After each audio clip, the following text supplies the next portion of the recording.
आज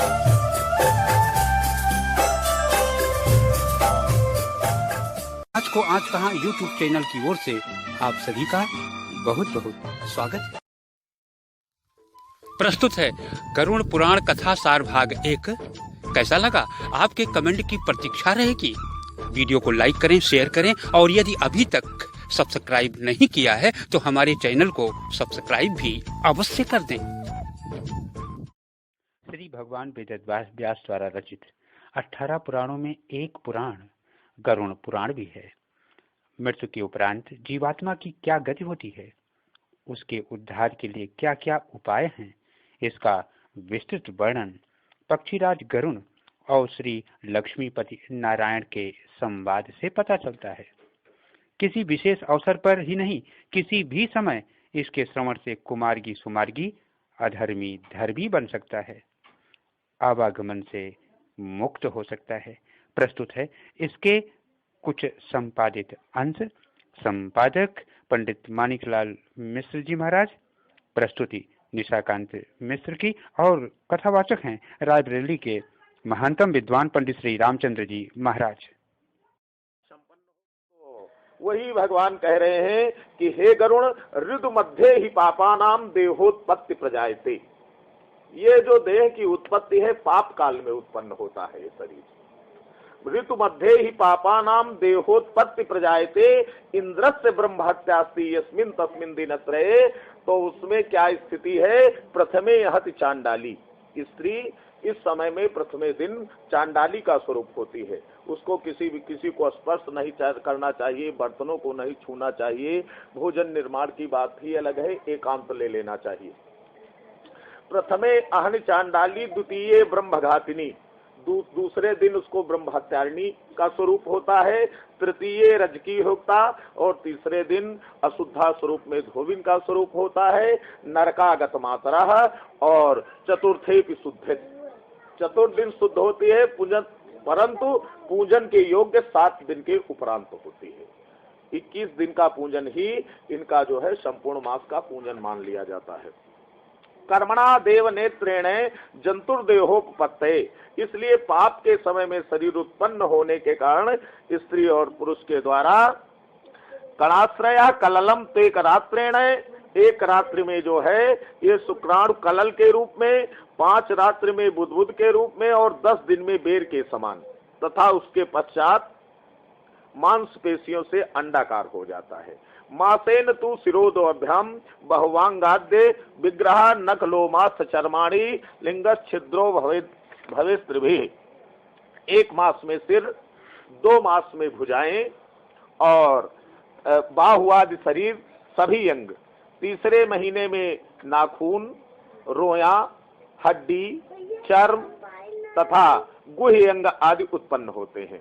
चौथे महीने में रस, रक्त, मांस, मज्जा, अस्थि, मेदा और शुक्र, ये 7 धातुएं 5वें मास में भूख प्यास पैदा होती है। छठे मास में ये एक पतली झिल्ली से लिपटा हुआ जीव माता की दाहिनी कोख में घूमने लगता है और माता के द्वारा खाए पिए अन्नाद से बड़े हुए धातुओं वाला यह जंतु विष्टा मूत्र दुर्गंध युक्त गड्ढे के रूप में गर्भाशय में पड़ा रहता है। मातुर जगधान्य पानादे रेध आतुर सम्मते शेते वीण मूत्रोर गर्ते सा जंतुर जंतु संभवे। भगवान कहते हैं ये इसको बड़ा कष्ट होता है। वहां पर उस गर्भ में पड़ा हुआ ये उल्टा लटका हुआ एक कथा आती है, हम सबने सुना है। वो कथा किसकी है? उत्तानपाद की एक कथा आती है। महाराजा मनु के 2 पुत्र थे, एक उत्तानपाद और प्रियव्रत। 3 कन्याएं थी, आकुति, देवाहुति, प्रसूति। उत्तानपाद की कथा करते हुए हम उत्तानपाद का अर्थ करते हैं। उत्तानपाद किसको कहते हैं? उत्तान माने ऊपर को, पाद माने पैर, जिसका पैर ऊपर को हो और सिर नीचे को हो, उसको कहते हैं उत्तानपाद। ये कौन है? ये जीव है। ये माता के गर्भ में इसका पैर ऊपर को होता है और सिर नीचे को होता है। ये माता के गर्भ में पड़ा हुआ एक गठरी बना हुआ, माता कभी अगर उष्ण सेवन कर लेती है, कतु तीक्ष्णोष्ण रुच्छालमादि भिर्रुल बनाई, भगवान कहते हैं माता अगर कभी तीखा यानी तीत वस्तु कोई अगर माता खा लेती है तो इसको बड़ा कष्ट होता है, कभी खट्टी वस्तु खा लेती है तब इसको बड़ा कष्ट होता है, कभी रूखी वस्तु खा लेती है तब इसको बड़ा कष्ट होता है। क्रमभी छत सर्वांगम, माता के उदर में छोटे छोटे कीड़े हैं जो इसको बार बार काटते रहते हैं। शौकुर्मर्यात प्रतिक्षणम मूर्छा मापनोति क्लेश है, मारे दुख के उनके काटने से मूर्छित हो जाता है, फिर मूर्छा जागती है, फिर यह मलमूत्र के कुंड में पड़ा हुआ माता के खाए हुए अन्न के द्वारा, ये नलिकाओं के द्वारा पोषित होता हुआ कीड़े की तरह बिलबिलाता हुआ प्रार्थना करता है भगवान से। नाथ मान ऋषिभीत सप्तवध्रिकृतांजलि अस्तवीतम तम विक्लवया वाचा एने दरेर पिता, बार बार भगवान से प्रार्थना करता है जीव। श्रीपतिम जगदाधार, हे परमात्मा, हे जगत के आधार, क्योंकि इतना कष्ट होता है इसको वहाँ, इसको कई जन्मों की याद आ जाती है अपने, और भगवान से प्रार्थना करता है उस महानरक में पड़ा हुआ कि श्रीपतिम जगदाधारे मसुभक्षय कारणम ब्रजामि शरणम विष्णुम शरणागत वत्सलम। हे प्रभु आपकी जय हो। त्राहि माम शरणागतम, हे परमात्मा कृपा करो। हे प्रभु अशुभ का विनाश करने वाले, शुभ देने वाले, तन्माया मोहितो देहे तथा पुत्र कलस्त्र के, कई जन्मों की याद आ जाती है तब इसको सब अपने जन्म दिखाई पड़ते हैं। भगवान से प्रार्थना करता है प्रभु आपकी माया में मोहित हो करके, मैंने पुत्रों का मोह करके, मैंने स्त्री का मोह करके, मैंने इस संसार का मोह करके, अहम ममाभिमाने ने गतो हम नाथ संस्थितम, मैं आपको भूल गया प्रभु, इसीलिए फिर इस महान दुख में आ गया। हे प्रभु आप कृपा कर दो मेरे ऊपर। बिणमूत्र कूपे पतितो दग्धो हम जठराग्निना, हे प्रभु इस मलमूत्र के कुंड में पड़ा हुआ माता के उदर की जो जठराग्नि है, 3 प्रकार की अग्नियां हैं, जठराग्नि, दावाग्नि, बड़वाग्नि। तो जठराग्नि और दावाग्नि जंगल में लगती है, अपने आप लग जाती है, जंगल को भस्म करती है। बड़वाग्नि जल में रहती है, जो समुद्र में समुद्र को नियंत्रित करती है, उसके जल को भस्म करती रहती है। और जठराग्नि ये पेट में रहती है, इससे बड़ी अग्नि कोई नहीं, सबसे बड़ी अग्नि जठराग्नि ही मानी गई है। ये प्रार्थना करता है विड़मूत्र कूपे पतितो दग्धो हम जठराग्निना, हे प्रभु, हे परमात्मा, हे दयालु, हे ईश्वर, अब की उबार ले रसना पे नाम श्वास श्वास रट लाई हो। हे प्रभु इस बार मेरी रक्षा कर दो।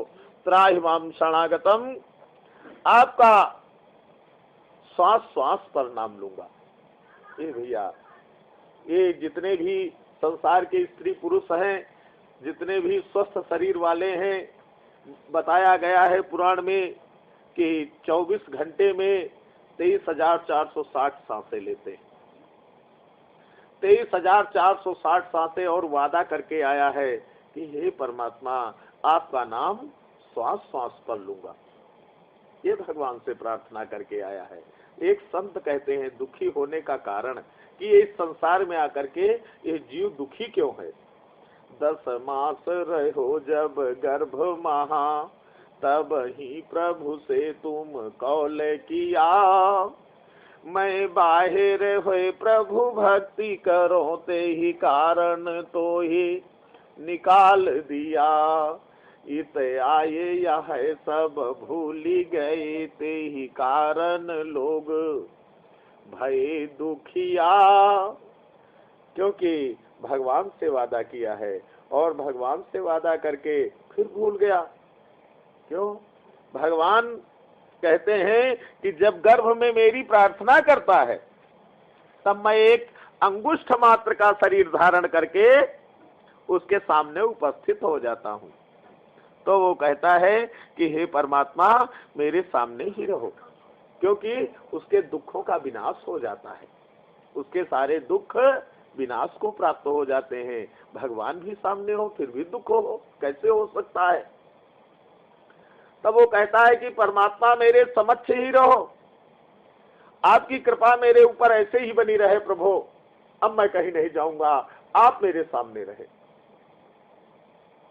परंतु भगवान प्रसूति वायु पैदा कर देते हैं माता के उदर में और अलक्ष्य हो जाते हैं, प्रसूति वायु पैदा कर देते हैं, प्रसूति वायु पैदा कर देते हैं, तब वो बाहर आ जाता है, भगवान की कृपा हो जाती है।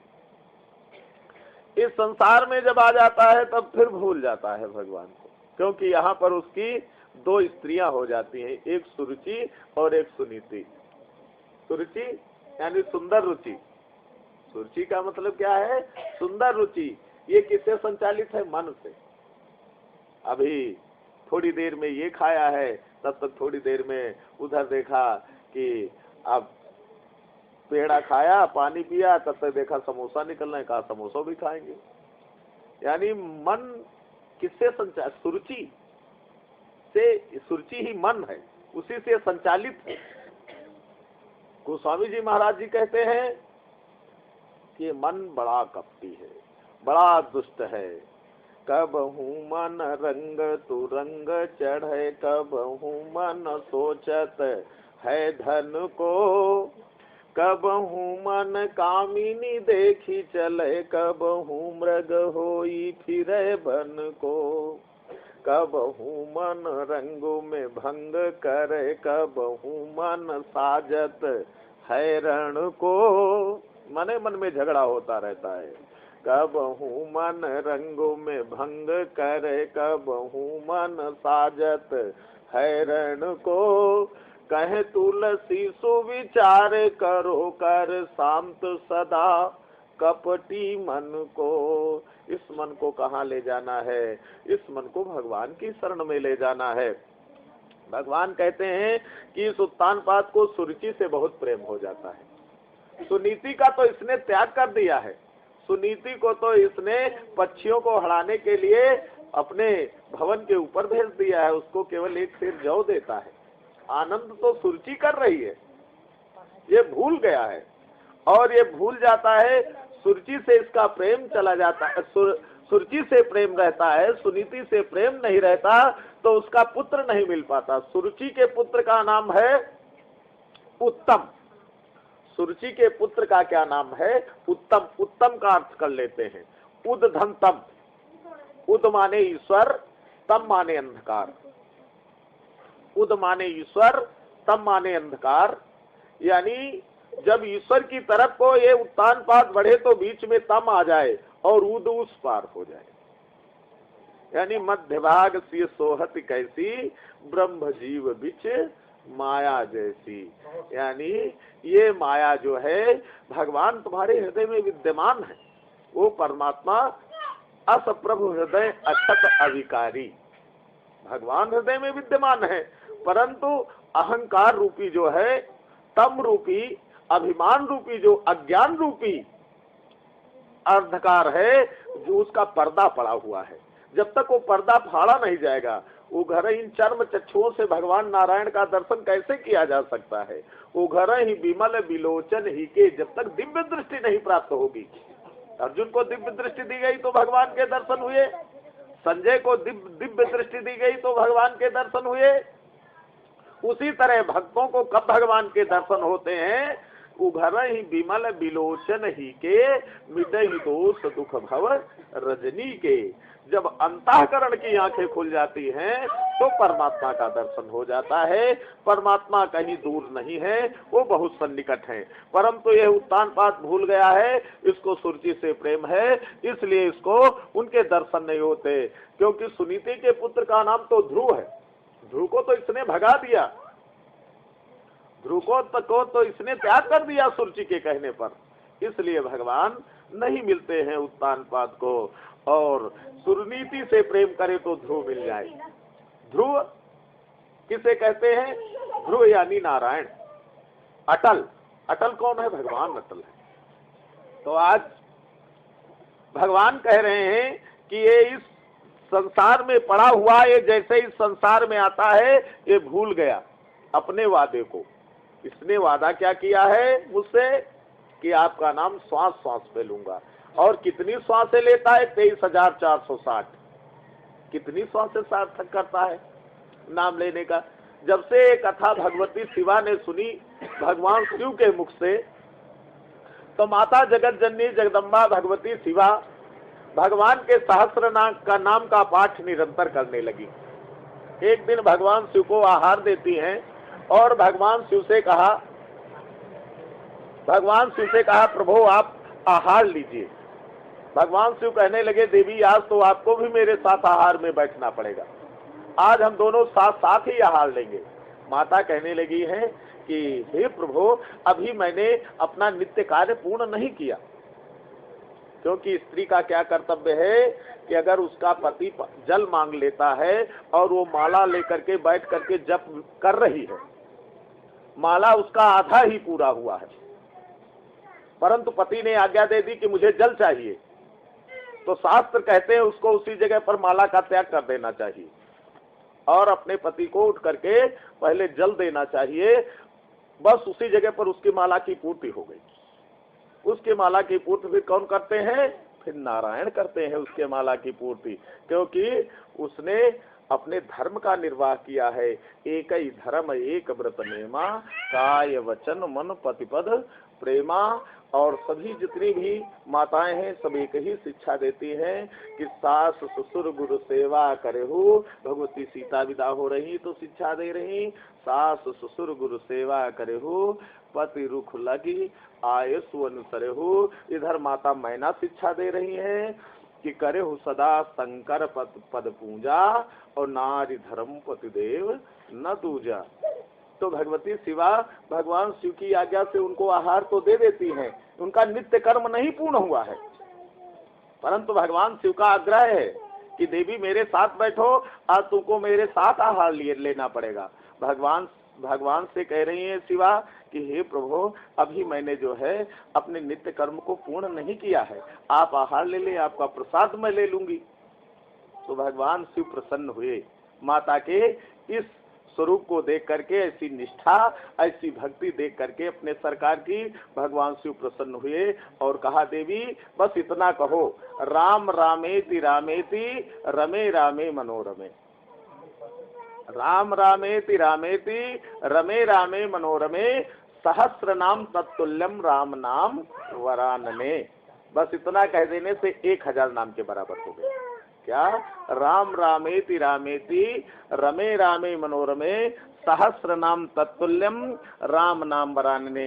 इसकी पुष्टि भी समस्त शास्त्र करते हैं। आपकी रामचरितमानस गोस्वामी जी महाराज जी भी अनुवाद करते हुए लिखते हैं, सहस नाम सम सुनि शिव वाणी, सहस नाम सम सुनि शिव वाणी, जपि जेई पिया संग भवानी, जपि जे। बस इतना कहा और इस मंत्र का स्मरण किया भगवान की आज्ञा अनुसार और भगवान के साथ आहार लिया। तो इस मंत्र को कितना सरल कर दिया भगवान ने, जैसे निद्रा खुले, कोई जरूरत नहीं कि तुमने स्नान किया कि नहीं किया। भगवान का स्मरण करने में कोई आवश्यकता नहीं है स्नान की। अंतःकरण में भगवान की सुंदर झांकी को बैठाओ सरकार की, श्री सीताराम महाराज जी की, और इस मंत्र का स्मरण करो, राम रामेति रामेति रमे रामे मनोरमे, सहस्र नाम तत्तुल्यम राम नाम वरानने। मात्र 24 बार कह दो, कितना हो गया? 24,000। और हमारी सांसें कितनी है? 23,460।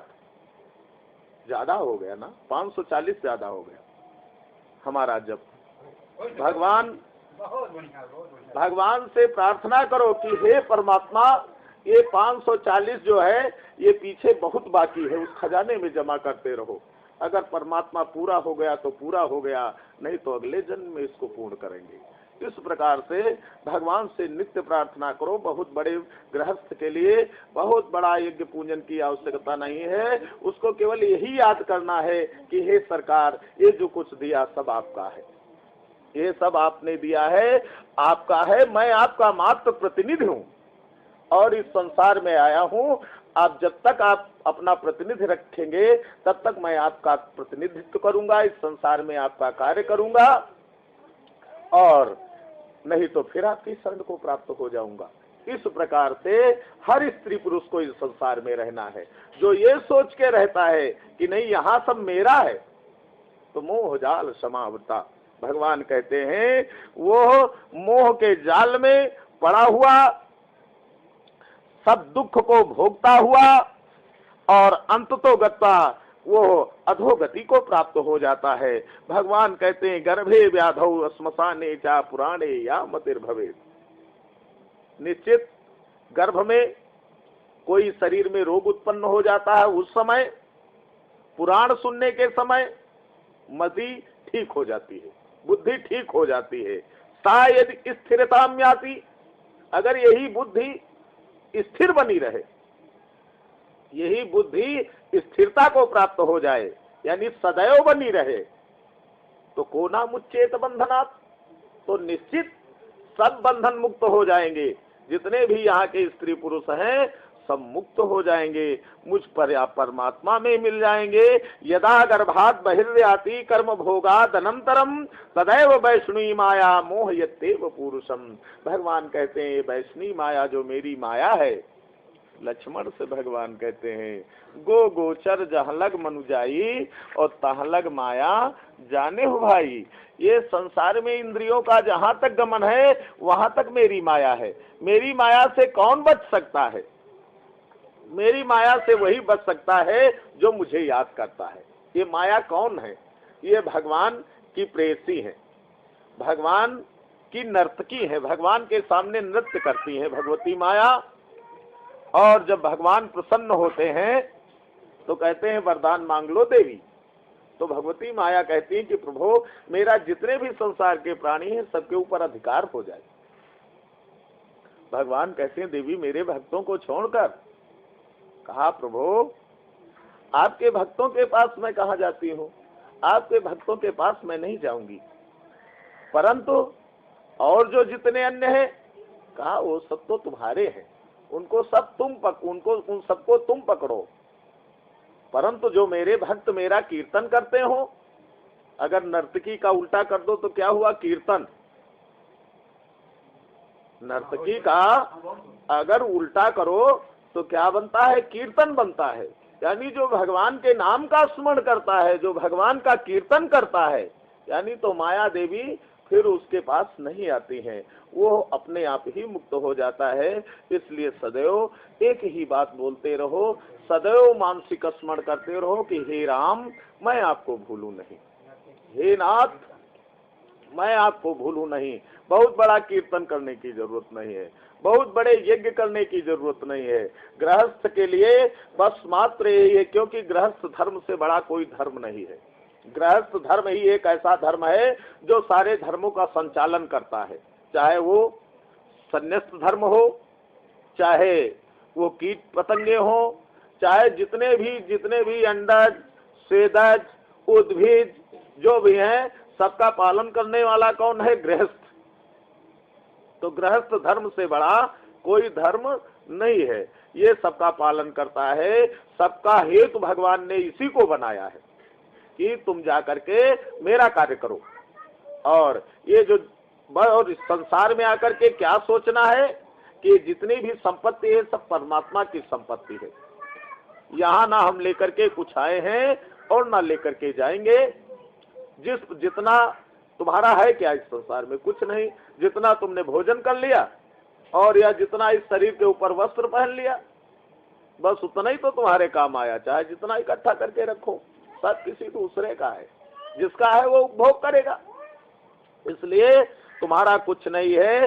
भगवान कहते हैं इसलिए जो सावधान हो जाता है, जो सत्संग करता है, मेरी कथा को सुनता है, क्योंकि मेरी कथा हर स्त्री पुरुष को सावधान करती है, भगवान कहते हैं वो निश्चित जो है मुक्त हो जाता है। कहते हैं कि कुरंग मातंग पतंग भृंग, कुरंग मातंग पतंग भृंग, मीनाहते पंचभिरेव पंचः, एका प्रमादे कथम नहन्। मन्यते ओयम सेवते पंचभिरेव पंचः।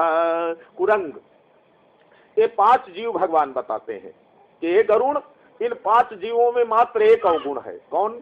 कुरंग, मातंग, पतंग, भृंग, मीना। यानी कुरंग, कुरंग किसको कहते हैं? हिरण को, जिसका कोई रंग नहीं, अनेकानेक प्रकार के रंग हो। तो कुरंग, मातंग, मातंग हाथी, कुरंग, मातंग, पतंग, यही पतंगा, कीड़ा। कुरंग, मातंग, पतंग, भृंग, भंवरा, मीन यानी मछली। ये 5 जीवों में मात्र एक एक अवगुण है। कुरंग में क्या अवगुण है? वो संगीत प्रेमी है। शिकारी जाकर के संगीत से अमृत बाहर कर रहा है, अमृत छोड़ दे रहा है, और अमृत स्वरूप यह अवसर उसने अपना प्रमाद में नष्ट कर दिया। ये भगवान की कृपा है जो उन्होंने सुंदर विप्र का शरीर दे दिया, अच्छे कुल में जन्म दे दिया, तो ये भगवान की कृपा है। ततस्ताम वृद्धताम प्राप्य महाव्याधि समाकुला, फिर अंत में महाव्याधि से, अनेकानेक प्रकार की व्याधियों से, रोगों से ग्रसित हो जाता है, और मृत्युम प्राप्य महादुखम नरकम याति पूर्वतम, और मृत्यु को बड़े दुख से प्राप्त करके फिर नरकगामी हो जाता है। एवं गतागतई कर्मत पासई बद्धाच पापिनः कदापि ना विरज्यन्ते मम माया विमोहिता। भगवान कहते हैं हे गरुण, इस प्रकार से ये जन्म मरण के पास में बंधा हुआ ये पापी मेरी माया से विमोहित होकर कभी भी वैराग्य को नहीं प्राप्त होता। हे तार्क्षे, हे गरुण, इतते कथिताम तार्क्षे पापी नाम नारकी गति, मैंने पापियों की नारकी गति को कहा। अंत्येष्टि कर्महीना नाम किम भूया श्रोतुमिच्छसे। हे तार्क्षे, अब आगे तुम क्या सुनना चाहते हो? मैंने नरक की गति बताई कि किस प्रकार से ये जीव माता के गर्भ में जाता है और किस प्रकार से उत्पन्न होता है और किस प्रकार से संसार में पाप और प्रमाद का भोग करता। स्त्री पुरुषों के कल्याण के लिए भगवान गरुण ने श्री हरि से पुनः प्रश्न किया कि हे परमात्मा, कृत्वा पापानि मनुजा प्रमादात बुद्धितो पिवा। हे प्रभु, ये संसार का प्राणी प्रमाद से, अहंकार के बस अथवा बुद्धि से जो पाप करता है, ना यान्ति यातनाम न्याम्याम कीनोपायेन कथ्यताम। हे प्रभु, ये उपाय बताओ कि ये उसको कष्ट ना मिले। अब उसका उपाय बताओ। संसार व मग्ना नाम नराणाम दीन चेतसाम पापोपहत बुद्धि नाम विषयो पहतात्मनाम। हे प्रभु, ये कुबुद्धि संसार रूपी सागर में डूबे हुए दीन चित्त वाले, पाप से नष्ट बुद्धि वाले तथा विषयों का सेवन करने के कारण दूषित बुद्धि वाले इन मनुष्यों के उद्धार के लिए हे माधव, हे परमात्मा, कृपा करके उपाय बताइए कि जिससे मनुष्य सद्गति प्राप्त कर सके। भगवान कहने लगे कि हे गरुण, साधु पृष्ठम, धन्यवाद दे रहे हैं गरुड़ को। यहाँ पर भगवान गरुड़ को धन्यवाद दे रहे हैं। देखो, धन्यवाद का अधिकारी कौन है? धन्यवाद का अधिकारी वही है जिसका चरण परोपकार में आगे बढ़ गया, वही धन्यवाद का अधिकारी है। जैसे भगवती शिवा को देखो, धन्यवाद देते हैं भगवान शिव। धन्य धन्य गिरिराज कुमारी पूछहु कथा। क्यों धन्यवाद है? पूछहु कथा लोक हितकारी। इसलिए धन्यवाद है कि तुमने संसार के कल्याण के लिए कथा पूछी है। कहा गया कि 18 पुराणेषु व्यासस्य वचनद्वयम्। 18 पुराणों में व्यास जी ने केवल 2 बातें बताई हैं। क्या? परहिताय पुण्याय पापाय परपीडनम। दूसरे का प्रिय करना, दूसरे का हित करना, दूसरे का की सेवा करना ही जो है पुण्य है, और दूसरे को कष्ट देना ही पाप है। इसलिए प्रयास यही करना चाहिए कि इस शरीर से जितना भला हो सके उतना भला करो, परंतु इस शरीर से किसी को कष्ट ना हो। ये उपाय सदैव करते रहना चाहिए। मनसा वाचा कर्मणा, तीनों प्रकार से सदैव ये बनाना चाहिए हर स्त्री पुरुष को कि मुझसे अगर हम किसी को सुख नहीं दे सकते तो हम किसी को कष्ट नहीं दे सकते। इस भावना से जो इस संसार में निवास करता है वो इस संसार का अच्छा देवतुल्य प्राणी है और वही परमात्मा को प्राप्त हो जाता है। बोलो यज्ञ पुरुष भगवान की। श्री राम जय जय राम। श्री राम श्री राम जय जय राम। श्री राधे श्याम जय राधे श्याम।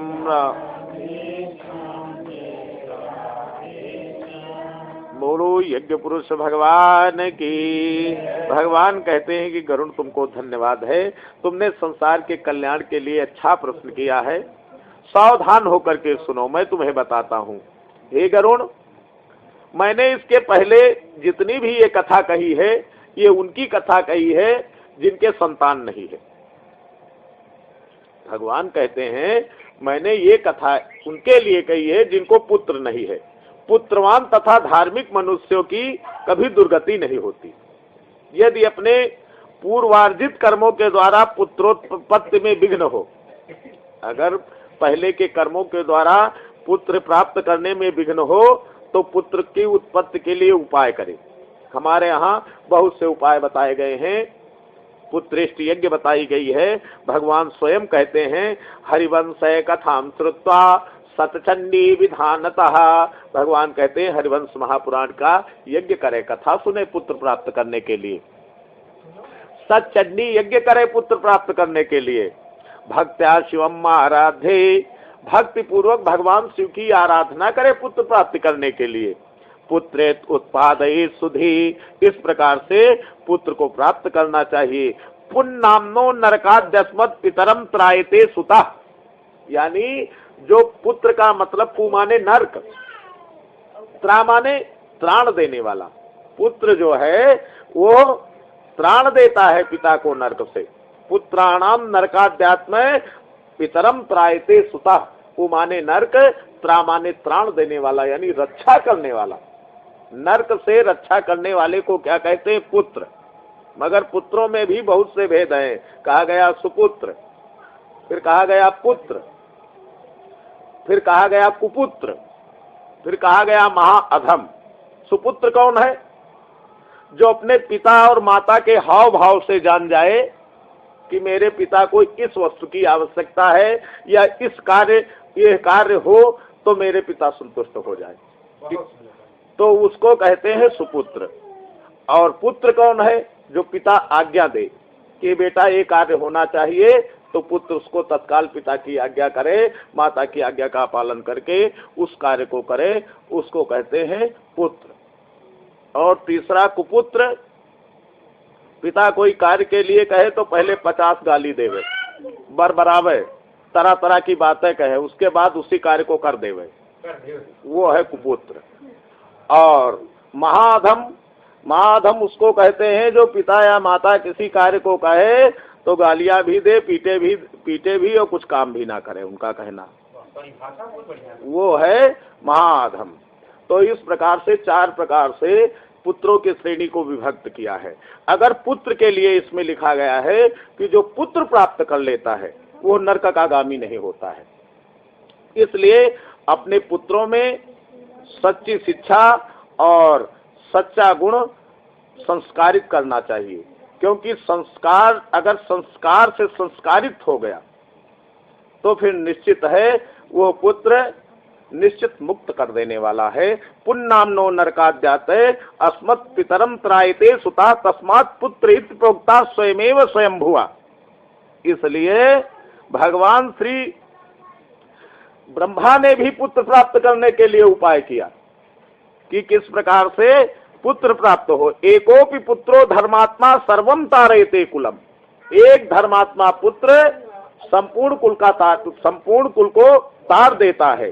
पुत्रेण लोकान जयति श्रुतिरेषा सनातनी, ऐसा ग्रंथ कहते हैं, ऐसा शास्त्र कहते हैं कि जो है पुत्र के द्वारा व्यक्ति लोगों को जीत लेता है, ऐसी सनातनी श्रुति है। इति वेदैरपि प्रोक्तम पुत्र माहात्म्य उत्तमम तस्मात् पुत्र मुखम दृष्ट्वा मुच्यते पैतृकादरणात्। और जैसे पिता पुत्र का मुख देखता है तो अपने पितृ ऋण से मुक्त हो जाता है। जैसे पिता अपने पुत्र का मुख देखता है, पुत्र जब सामने आता है तो अपने पितृ ऋण से मुक्त हो जाता है। पौत्रस्य स्पर्शनात् मर्त्यो मुच्यते च ऋणत्रयात्। और अगर कहीं पौत्र का मुख देख लिया, पौत्र का स्पर्श कर लिया, तो तीनों ऋणों से मुक्त हो जाता है। कौन कौन ऋण? पितृ ऋण, ऋषि ऋण और देव ऋण। इन तीनों ऋणों से मुक्त हो जाता है। अगर पौत्र का दर्शन कर लिया, पौत्र को स्पर्श कर लिया, तो तीनों ऋणों से उससे मुक्ति हो जाती है। पौत्रस्य स्पर्शनात् मृत्यो मुच्यते च ऋणत्रयात्। लोकान नत्ते दिवा प्राप्ति पुत्र पौत्र प्रपौत्र के। इस और प्रपौत्र, अगर प्रपौत्र का मुख देख लेता है, पनाती का, अगर पनाती का भी दर्शन कर लेता है, तो फिर समझ लीजिए कि वो तीनों लोगों का अतिक्रमण कर देता है। और तीनों लोगों का अतिक्रमण करके जहां उसकी इच्छा होती है वहीं पर स्थित होता है, वहीं पर बैठता है। अब ये पुत्र और पौत्र और प्रपौत्र कैसे प्राप्त किए जाए? पुत्र किससे प्राप्त किया जाता है? ब्राह्म विवाह की विधि से ब्याही गई पत्नी से उत्पन्न पुत्र को ही पुत्र कहते हैं। ब्राह्मोढ़ा पुत्रोन्नयति संग्रहित स्ववधो नयेत एवं ज्ञात्वा खगश्रेष्ठ हीन जाति स्वतंत्र जेत। इसलिए जो है हीन जाति की स्त्री से उत्पन्न पुत्र का त्याग कर देना चाहिए। जो ब्राह्म विवाह के द्वारा, वैदिक विवाह के द्वारा जिस स्त्री से पुत्र प्राप्त हुआ हो, वही पुत्र पुत्र है, वही पुत्र मुक्त करने वाला है। सवर्णेभ्यः सवर्णासु ये पुत्रा और शाखगा एवं श्राद्धदाने ने पितृणाम स्वर्ग हेतवा। जो ब्राह्म विवाह से, वेद विधि की विवाह से प्राप्त की गई स्त्री के द्वारा संतान उत्पन्न होती है, वही स्वर्ग का कारण बनती है। उसी के दिए हुए श्राद्ध से पिता और पितरों की मुक्ति होती है। श्राद्धेन पुत्र दत्तेन स्वर्यातीत कुमुच्यते प्रेतोपि परदत्तेन गतम स्वर्ग मथो शृणु। भगवान कहते हैं कि अधोगति श्राद्ध अगर पुत्र करता है, अगर पुत्र करता है तो उसका पिता वैसे ही मुक्त हो जाता है। और वो भी किससे? ब्राह्म विवाह के द्वारा जो प्राप्त की गई हो। 8 प्रकार के विवाह बताए गए। वो 8 प्रकार के विवाह कौन से हैं? ब्राह्म विवाह, दैव विवाह, आर्य विवाह, प्राजापत्य विवाह, आसुर विवाह, गांधर्व विवाह, राक्षस विवाह और पैशाच विवाह। 8 प्रकार के विवाह हैं। इसमें जो ब्राह्म विवाह है वही सर्वश्रेष्ठ है। भगवान कह रहे हैं कि हे गरुण, प्रेत स्वर्ग चला जाता है। और इस विषय में सुनो, मैं एक प्राचीन इतिहास कहता हूं कि दूसरे के औषधोहिक क्रिया करने से प्रेत जो है मुक्त हो जाता है, प्रेत योनि को नहीं प्राप्त होता है। इसलिए औषधोहिक क्रिया का कभी लोप नहीं करना चाहिए। ये जो हम क्रिया कर रहे हैं इसका लोप नहीं करना चाहिए। इस क्रिया को कर सकता है, कौन कर सकता है? राजा कर सकता है। अगर पुत्र नहीं है तो राजा कर सकता है। राजा बंधु बांधव कर सकते हैं, भाई कर सकते हैं। भाई भी नहीं अगर करते हैं तो स्त्री कर सकती है उसकी। अगर स्त्री भी नहीं करती है तो उसका मित्र कर सकता है। अगर मित्र भी नहीं करता है तो आचार्य को अधिकार है, आचार्य औषधोहिक क्रिया को करे। अगर आचार्य भी नहीं करता है तो फिर औषधोहिक क्रिया को राजा करे। इस प्रकार से इस क्रिया को जरूर किया जाए, इस क्रिया का लोप ना किया जाए। और जिसकी इस क्रिया को जिसकी होती है औषधोहिक क्रिया, उसको निश्चित मुक्ति हो जाती है, वो नरकगामी नहीं होता। भगवान कह रहे हैं कि मैं एक बहुत प्राचीन इतिहास तुमको सुना रहा हूं, ध्यान दे करके सुनो। एक राजा था जिसका नाम था बभ्रुवाहन। वो बभ्रुवाहन राजा बड़ा वीर था, दानी था और धर्म का पालन करने वाला था।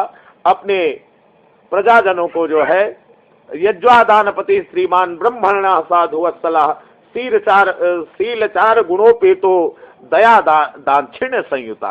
राजा धर्म से पृथ्वी का पालन करने वाला बभ्रुवाहन ब्राह्मण भक्त, साधु भक्त और समस्त गुणों से युक्त था। वो राजा पृथ्वी का धर्म से पालन करता था। उसके राज्य में उसकी प्रजा बहुत सुखी थी। उसके राज्य में चोर नहीं थे, उसके राज्य में डकैत नहीं थे, उसके राज्य में कूट को बोलने वाले नहीं थे। छत्र धर्म रतो नित्यम सा दंड्यात दंडयन् नृपा। ऐसा दंड देता था दुष्टों को कि उससे उसके राज्य में सदैव सर्वत्र सुभिक्ष व्याप्त था।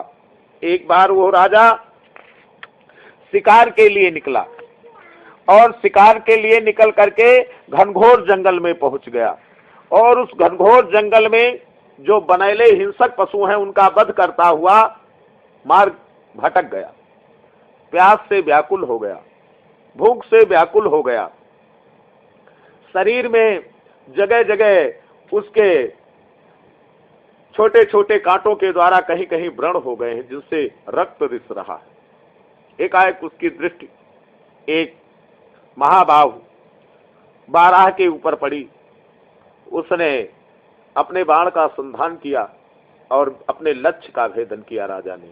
वो भागा शिकार, भागा तो उसके रक्त को देखते हुए राजा उसको ढूंढता हुआ परंतु भागता रहा, परंतु ना मिला।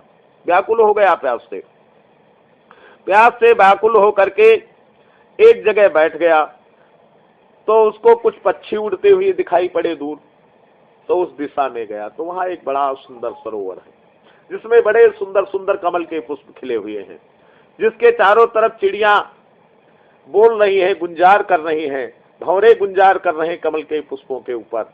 वो राजा जाकर के अपने हाथ पैर का प्रक्षालन करके और उस सरोवर के सुगंधित जल का पान करता है। अपने घोड़े को जल का पान कराया और वहीं पर एक बड़ा विशाल बट का वृक्ष है, उसी बट वृक्ष के नीचे आकर के बैठ करके, साथी सब छूट गए हैं राजा के, अकेला हो गया है, वहीं पर बैठ करके विश्राम करने लगा बभ्रुवाहन। वनस्य तस्य सर्वस्य महाकेतुमिव स्थितम। वो वृक्ष बहुत विशाल है, उस जंगल में ध्वजा के स्वरूप में विद्यमान है। मूलम तस्य समासादय निखादय महीपति अथ प्रेतम दर्शासो क्षुत्रभ्याम व्याकुलिन्द्यम। वहां पर उस राजा ने एक बड़े भयंकर प्रेत को देखा। उत्कचम मलिनम कुब्जम निर्मांसम भीम दर्शनम। उस प्रेत का स्वरूप कैसा है? ऊपर उठे हुए बाल है उसके बड़े बड़े और अत्यंत मलिन कुबड़ा, मांस रहित, जिसके शरीर में मांस नहीं, केवल हड्डियां हैं, ढांचा है बस। ऐसे भयावह बड़े विकराल प्रेत को देखा राजा बभ्रुवाहन ने। राजा बभ्रुवाहन विस्मित हो गए। प्रेत भी घने जंगल में आए हुए राजा को देखकर चकित हो गया। वो प्रेत राज उसके पास आया, राजा के पास, और राजा से कहने लगा कि हे राजन, प्रेत भावो मया त्यक्ता प्रातोस्मि परमाम गतिम। हे राजन, आपको देखते ही मेरा प्रेत भाव छूट गया है। आप बड़े यशस्वी हैं, आप पुण्यवान हैं। कहा गया है संतों का दर्शन करने से क्या होता है? दरस परस जनय रूपाना कटहि पाप का वेद पुराना। दर्शन जो संतों का कर लेता है उसके पापों का समस्त जो है पाप विनाश हो जाते हैं, निर्मल बुद्धि हो जाती है। आज वो प्रेत कह रहा है कि हे राजन, आप ऐसे धर्मात्मा हैं। धर्मात्मा प्राणी को हमने बताया, इस कथा में भगवान ने बताया कि उसको चराचर धन्यवाद देता है। जिधर से निकलता है उधर उसको धन्यवाद प्राप्त होता है। इसलिए धर्म को धारण करना चाहिए। तो ऐसे धर्मात्मा राजा को देख करके प्रेत की पीड़ा समाप्त हुई। प्रेत राजा के पास पहुंचा और कहने लगा, हे राजन, मैंने आपको देखा है तो मेरा प्रेत भाव छूट गया है और मैं परम शांति को प्राप्त हो गया हूं। मैं धन्य हो गया हूं राजन। आप मेरे सामने मुझे मिले, मेरे ऊपर आपकी कृपा हो गई। कृप कृष्ण वर्णम करालस्य प्रेतस्वम घोर दर्शनम। राजा कहने लगे कि हे काले वर्ण वाले, भयानक रूप वाले प्रेत, किस कर्म के प्रभाव से तुम इतने भयानक देखने वाले हो गए हो? तुम्हारा अमंगल रूप किस कर्म के प्रभाव से हुआ है? हे तात, तुम अपने प्रेतत्व प्राप्ति का सारा कारण बतलाओ। तुम कौन हो और किस दान से तुम्हारा प्रेतत्व नष्ट होगा, ये उपाय बताओ, मैं उस उपाय को करूंगा। वो प्रेत कहने लगा, हे राजन, कथयामि नृपश्रेष्ठ सर्वसे मेवादितस्तव प्रेतत्व कारणम श्रुत्वा दयाम कर तुम त्वमहर्षि। हे राजन, मैं आपको सब बताता हूँ, ध्यान देकर के सुनिए। विदिशा नामक एक नगर है जो आज भी मध्य प्रदेश में विद्यमान है। विदिशा नामक नगर जो समस्त संपत्तियों से समृद्ध है, उस नगर में धनिकों के बड़े बड़े भवन हैं और बड़े बड़े राजाओं के बड़े सुंदर सुंदर भवन हैं, और वो राज्य धर्म से युक्त है, धर्म अनुष्ठानों से युक्त है। हे राजन, मैं वहां रहता हुआ नित्य देव पूजा करता था। मैं वैश्य जाति में उत्पन्न हुआ, मेरा नाम सुदेव था। मैं हव्य प्रदान करके देवताओं का, हव्य किसको दी जाती है? देवताओं को, यानी स्वाहा देवताओं को। कव्य किसको दी जाती है? पितरों को। मैंने हव्य प्रदान करके देवताओं का, कव्य प्रदान करके पितरों का तर्पण किया। अनेक प्रकार के दानों से मैंने ब्राह्मणों को संतुष्ट किया था। अनेक बार दीन, अंधे एवं कृपण जरूरतमंद मनुष्यों को मैंने अन्न दिया था। राजन, मैंने बड़े पुण्य कार्य किए, परंतु हे राजन, सब निष्फल हो गया। ममापि संततिर् नास्ति, क्योंकि मेरे संतान नहीं। मैं संतान विहीन था, मेरे संतान नहीं थी, ना मेरा कोई भाई था, ना कोई बंधु था। संतानहीन किसको कहते हैं? जैसे 3 भाई हैं और एक भाई को संतान है, एक भाई को नहीं है, तो संतान विहीन नहीं है, वो संतानवान है। एक ही को संतान है तब भी तीनों संतानवान है। जिसके बंधु बांधव है, परिवार में भाई है, परिवार में पुत्र है, वो भी संतान विहीन नहीं है। संतान विहीन उसको कहते हैं जिसका कुल डूब रहा हो, जिसके कुल में कोई आगे ना हो, उसको संतान विहीन कहते हैं। तो कहा, ना मेरा कोई बंधु, ना मेरा कोई बांधव, मेरा कोई भाई नहीं था, मेरा कोई बंधु नहीं था, ना कोई मेरा मित्र था। मामेव संततिर्नास्ति ना सुहन्न न बांधवः न च मित्रम हि मे तादृक् यह कुर्यादौर्ध दैहिकम। जो मेरी इस और्ध देहिक क्रिया को करते, जिस क्रिया को हम कर रहे हैं, इसी क्रिया को और्ध देहिक क्रिया कहते हैं। इसलिए मेरी कोई खोटसी करने वाला नहीं था, मेरा कोई श्राद्ध करने वाला नहीं था, इसलिए मैं प्रेत हो गया, इसलिए मैं प्रेतत्व से दूर नहीं हुआ। हे राजन, अगर कोई मेरा, ये मुझे इस शरीर में इतना दुख है, इस देखो वन में कितने सुंदर सुंदर फल लगे हुए हैं, मैं किसी फल को खा नहीं सकता, क्योंकि कहा गया है कि प्रेत का मुंह सुई की नोक के समान होता है, और भूख उसकी जो होती है वो अथाह पहाड़ जैसी होती है। वो न जल पी सकता है और न कुछ खा सकता है, व्याकुल तृष्णा में चारों तरफ भ्रमण किया करता है। तो कहा, मेरी और देहिक क्रिया नहीं हुई। हे राजन, सुंदर सुंदर फल लगे, मैं इन फलों को नहीं पा सकता। सुंदर सुंदर इस वन में वनस्पतियां भरी हुई हैं, मैं उनका सेवन नहीं कर सकता। इस सरोवर में देखो कितना सुंदर जल भरा हुआ है सुगंधित, मैं इसका पान नहीं कर सकता। स्वादूतकम फलम चास्ति बने अस्मिन् तिलम शिवम ना प्राप्नोमि क्षुधा तो हम त्रसातो ना जलम क्वचित। मैं भूख से व्याकुल, मैं इधर उधर भाग रहा हूँ। हे राजन, अगर कोई मेरी और देहिक क्रिया कर दे वेद मंत्रों के द्वारा, तो मेरे प्रेतत्व का विनाश हो जाए। राजा ने कहा, ठीक, हम तुम्हारी और देहिक क्रिया को करेंगे। वो एक मणि देता है राजा को, और कहा कि हे राजन, मैंने इसको अपनी जो तो हो गई, तो किम पुनः पुत्र दत्तेन पिता याति चाद्भुतम, फिर पुत्र के द्वारा प्रदत्त श्राद्ध से पिता की सद्गति हो जाए, इसमें क्या आश्चर्य? बिल्कुल निश्चित सत्य है। इस पुण्यप्रद इतिहास को जो सुनता है, भगवान कह रहे हैं, और जो सुनाता है, वे दोनों पापाचारों से युक्त होने पर भी कभी भी प्रेतत्व को प्राप्त नहीं होते। बोलो यज्ञ पुरुष भगवान की। श्री राम जय जय राम। श्री राम श्री राम जय जय राम। श्री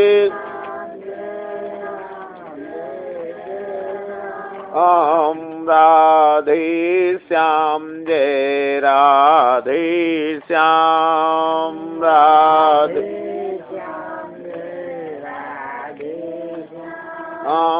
राधे श्याम जय राधे श्याम।